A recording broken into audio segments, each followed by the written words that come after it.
It's bold, it's innovative, and it's packed with architectural design in a way we don't often see in New Zealand these days.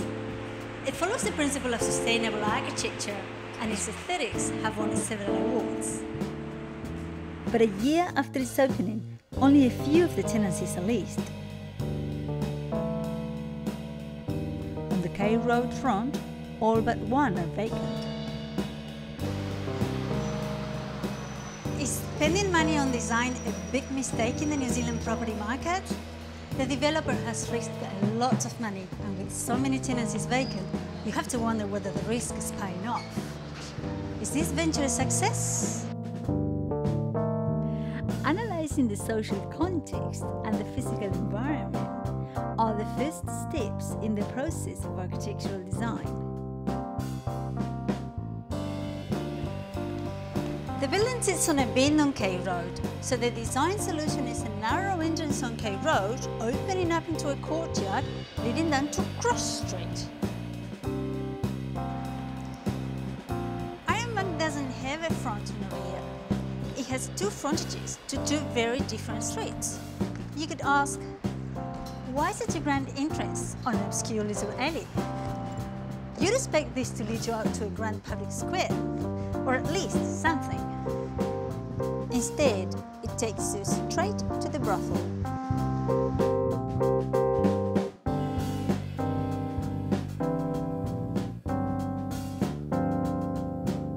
Each tenancy is a separate metal box. These are splayed apart so dramatically that they could easily feel cut off from one another. But instead, a converging central plaza unifies the different sections of the complex. Visual communication between tenancies reinforces this idea of unity, not only at ground level, but up the entire height.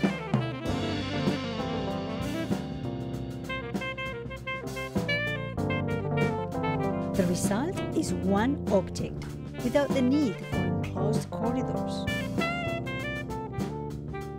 You can look at this building in so many different ways. Walk around it again and again, and you keep discovering different points of view and interesting bits of geometry. If you're working here every day, it'll take you a long time to get bored with it.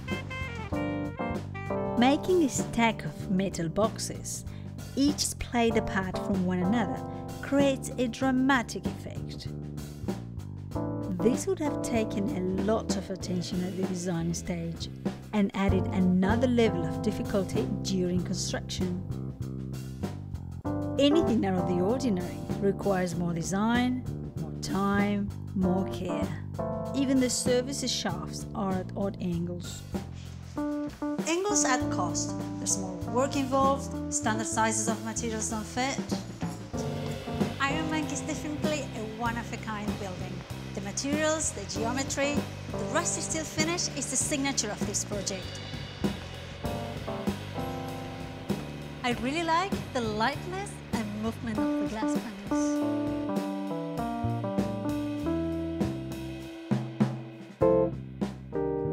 But then, the railings are too heavy and rigid. They seem more like a building code requirement. And those pretty metal ceilings inside. Why have a similar theme on the underside of the external stairs? Repetition can kill a good feature very easily. All in all, I really like Ironbank. Finally a commercial project that isn't just about profit, but creativity. So, how come the bank is still empty? Is it the recession we're in? Are the tenancies too expensive? Or is Ironbank just too flash for this part of town?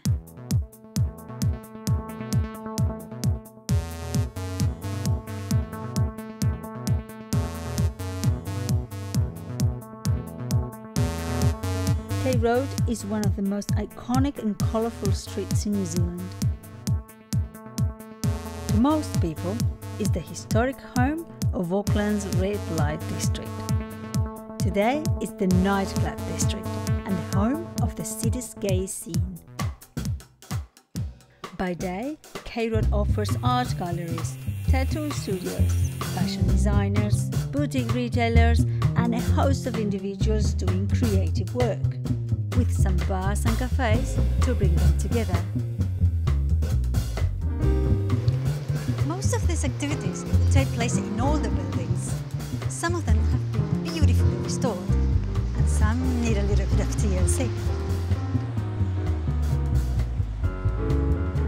Ironbank has entered a street that already has a well-defined character. This new kid on the block is a little bit of an extrovert. Are people gonna come play with him? I'll see what his dad says.